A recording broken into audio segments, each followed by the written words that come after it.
22 people have been boiled to death in Yellowstone National Park. 2 have been killed by bison and 8 by bears, which means the pretty blue water beside the walkway has killed more visitors than every large animal in the park combined, more than double. You are afraid of the wrong thing. Stand on the wooden planks of the boardwalk and look to your left. The water before you looks exactly like a hotel swimming pool. It is bright blue, clear, and completely still. This thermal pool is reported to sit approximately 40 feet from the paved path, close enough that a few easy strides would put you at the water's edge. A simple warning sign stands beside it, the only physical barrier on the flat ground. From this distance, the danger is entirely invisible. The pool does not steam, boil, or bubble at the surface. It simply waits, looking cool and inviting, while hiding a temperature that would instantly scald you. At this high altitude, water boils at just under 200 degrees. If you step off the wood and break through the fragile, paper-thin crust, that quiet water will destroy human tissue in seconds. It takes only one wrong step to find out. The quiet water you are looking at is hydrothermal, simply meaning it is surface water that has seeped far into the earth, where it is heated by the massive supervolcanic system sleeping beneath your boots. This hidden magmatic engine powers more than 10,000 hydrothermal features throughout the park, containing roughly half of all the active geysers on Earth. Because you are standing at a high mountain altitude of nearly 8,000 feet, the atmospheric pressure is low. This physical reality drops the local boiling point of water from the standard 212 degrees down to about 198 degrees Fahrenheit. The quiet pools scattered around the basin easily reach this threshold, with typical spring temperatures ranging from a scalding 150 degrees to well over 200 degrees. If you walk toward the Norris Geyser Basin, you are standing on the absolute hottest and most unstable ground in Yellowstone. The true scale of this energy is buried just out of sight. Researchers drilling a scientific test hole recorded a temperature of 459 degrees Fahrenheit. While that measurement was captured 1,000 feet below the surface rather than in an open pool, it shows the volatile forces pushing up against the rock beneath you. When this water reaches the surface, it carries chemical hazards alongside extreme heat. Many of these tranquil-looking pools are highly acidic, registering a pH of around 5. Park staff routinely warn that stepping into these chemically active springs is the equivalent of swimming in battery acid. It is an environment built to systematically break down organic tissue. Look down at the vibrant ribbons of orange, green, and pink lining the runoff channels.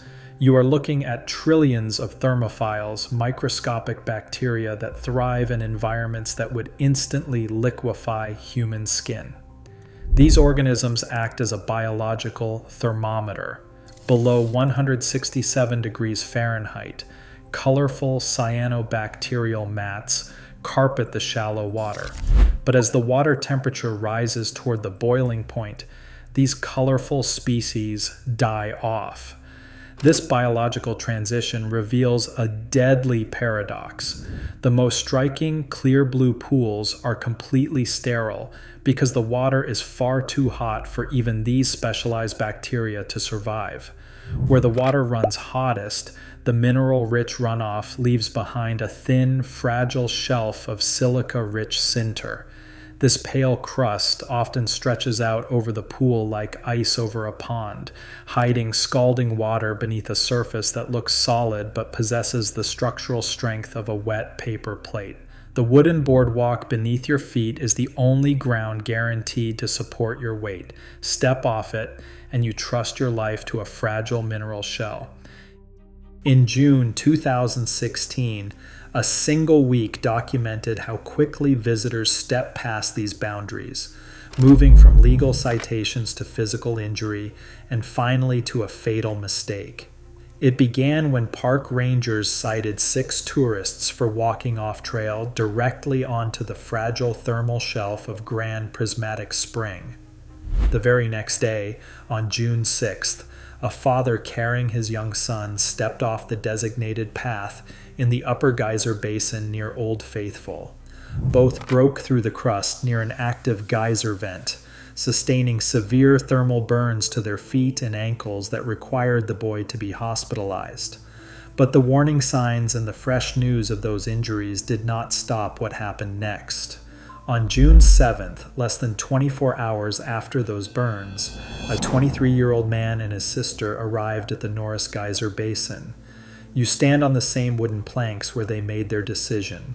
They bypassed the warning signs, stepped off the safety of the boardwalk, and began walking directly onto the bare, unstable crust, crossing the threshold where the warning system ends and survival becomes a matter of luck.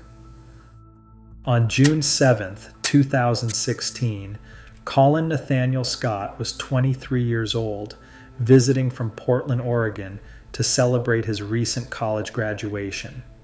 He and his sister, Sable, left the safety of the wooden boardwalk near Porkchop Geyser with a specific plan. They were looking for an active thermal pool where they could soak, an illegal and highly dangerous practice known as hot potting. To find it, they walked far into the restricted area, 225 yards. If you stood where they stood, you would be more than 2 football fields away from safe ground, walking on a fragile mineral crust that had not recorded a thermal death since 1898. Colin walked past multiple warning signs to reach the edge of a quiet, steaming pool. The water temperature was boiling, measured above 212 degrees Fahrenheit, with an acidic pH of approximately 5. He leaned down to test the temperature with his hand. As he reached toward the water, he lost his footing and slipped. Sable was recording a smartphone video when her brother fell headfirst into the acidic pool. She ran for help, and park rangers arrived within minutes. But the extreme heat, rising steam, and unstable ground made an immediate rescue attempt impossible. As they waited for specialized equipment, a severe lightning storm rolled into the basin, forcing rangers to suspend the recovery operation until morning. When workers returned the next day, the water had done its work. Only Colin's wallet and shoes remained. The highly acidic, boiling water had completely dissolved his body in less than 24 hours. The National Park Service compiled a 60-page incident report detailing the tragedy. Inside that report, you can see photographs of the prominent bright warning signs the young graduate walked past before taking his first steps off the boardwalk. Step off the wooden path, and your eyes might drift to the open meadows where herds of massive animals graze. While the hot springs represent the park's quietest killers, the wildlife ledger holds its own stark warnings. The recorded comparison contains just 2 bison-related deaths, yet these animals remain a constant source of close-range trauma. Between 2015 and 2015, bison injured 25 visitors.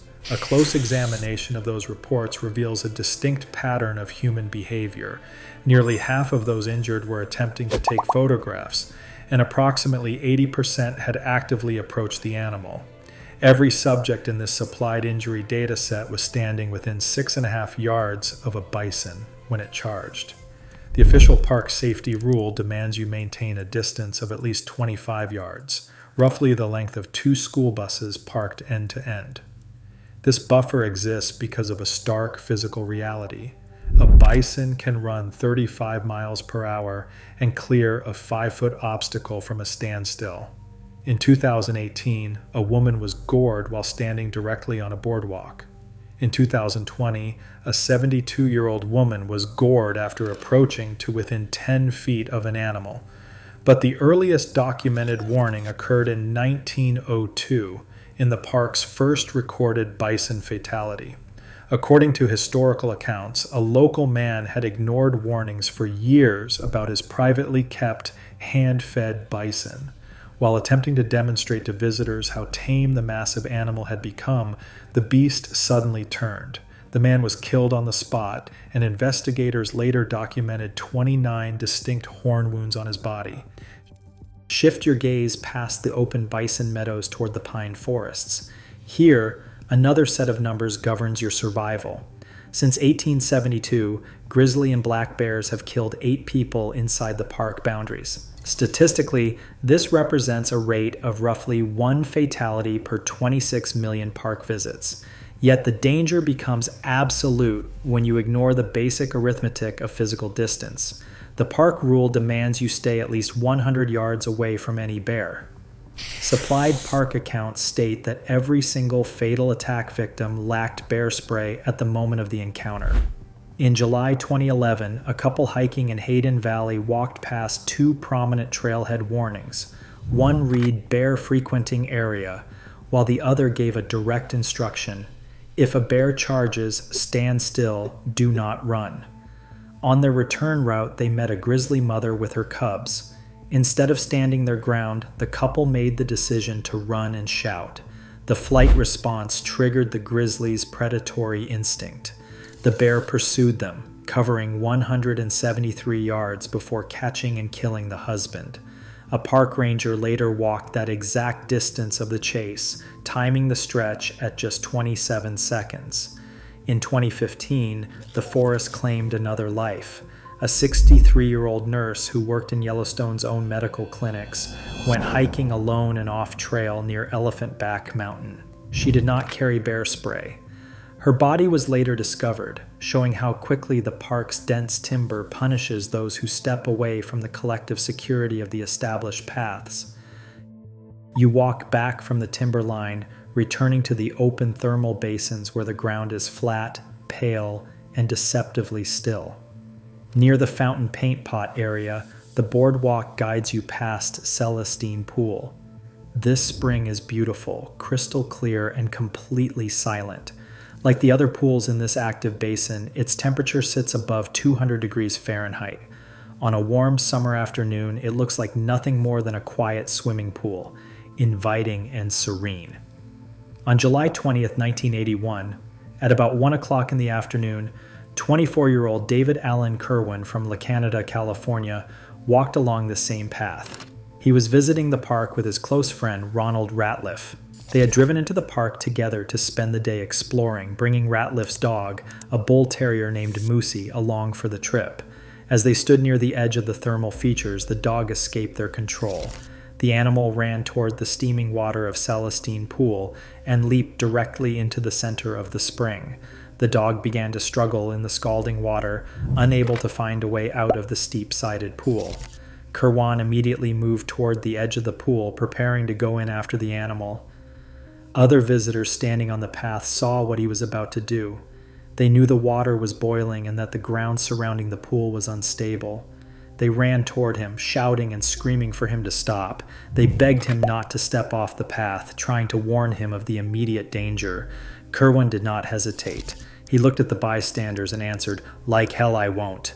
He took several rapid steps, gathered momentum, and dove headfirst into the boiling water.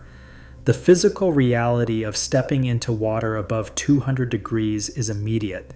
The human nervous system is overwhelmed by thermal shock within milliseconds. Kerwin submerged completely in the scalding pool, swam a few desperate strokes toward the dog, and then tried to climb back out of the boiling spring as the heat began to destroy his tissue. His friend, Ronald Ratliff, rushed to the edge and pulled Kerwin from the water, sustaining severe burns to his own feet in the process. Another bystander helped drag Kerwin onto the nearby ground away from the steam. The damage was absolute. The boiling water had stripped the outer layers of skin from his entire body. He had sustained third-degree burns over 100% of his body. The extreme heat had also damaged his eyes, leaving him completely blind.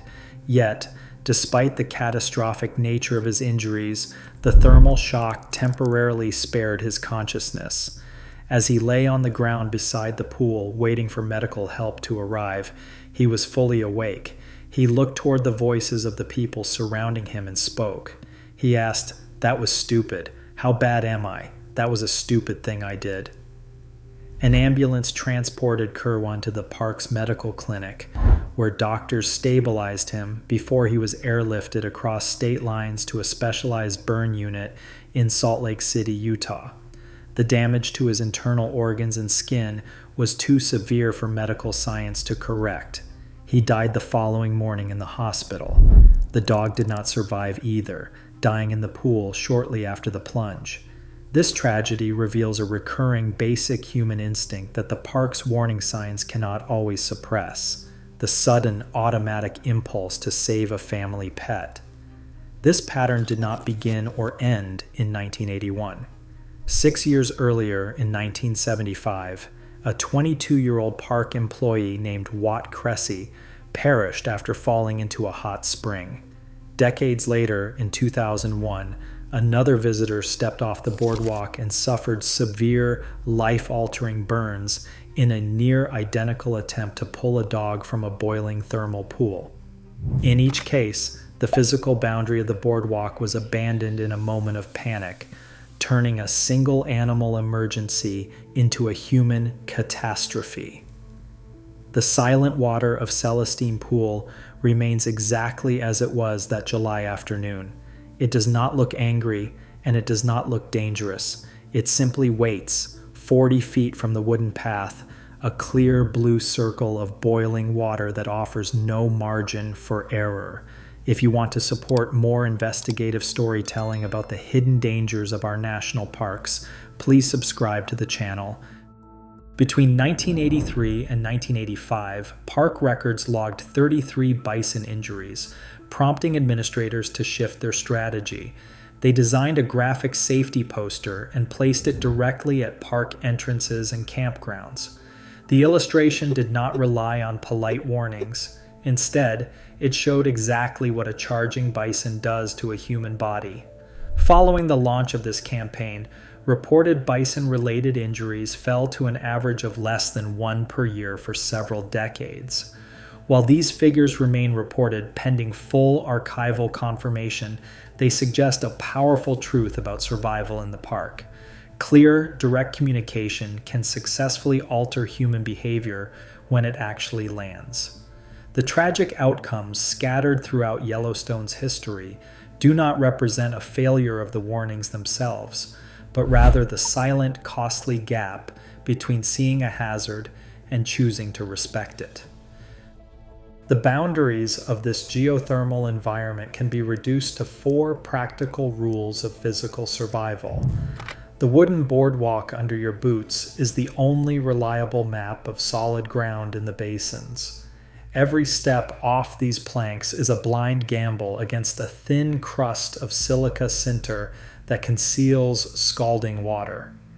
Off-trail exploring in these zones is never safe. Treat the color of every pool strictly as temperature information instead of an invitation to swim. Clear, brilliant blue water is completely sterile because the temperature is near boiling, while the orange and green borders mark the limit of where single-celled life can exist. The brighter the color, the more lethal the heat. Respect the physical boundaries of the park's wildlife. You must keep a minimum distance of 25 yards from bison, who can charge at 35 miles per hour. For bears, that safety margin is a full 100 yards. These are the physical reaction times required to survive a sudden charge. If a pet falls into a hot spring, that animal is gone. Stepping into the boiling water will fail to save the animal and instead converts a single tragedy into a double fatality because the extreme temperature makes survival impossible. The burned man at Celestine Pool understood these physical realities completely, but his recognition only came in the 4 seconds it took him to claw his way back to the surface of the spring. His understanding was reached after the irreversible act was already committed. You have the luxury of looking at the steam, looking at the clear blue water, and choosing safety before you ever make a move. You can be right on time for free. Today, the wooden boardwalk remains your only shield against the boiling earth beneath Yellowstone. As millions of visitors step onto these paths this season, the boundary between curiosity and catastrophe remains razor thin. The scalding blue water does not warn you, and it will never negotiate with your instincts. Nature has already set its physical boundaries. The choice to respect them before it is too late is entirely yours.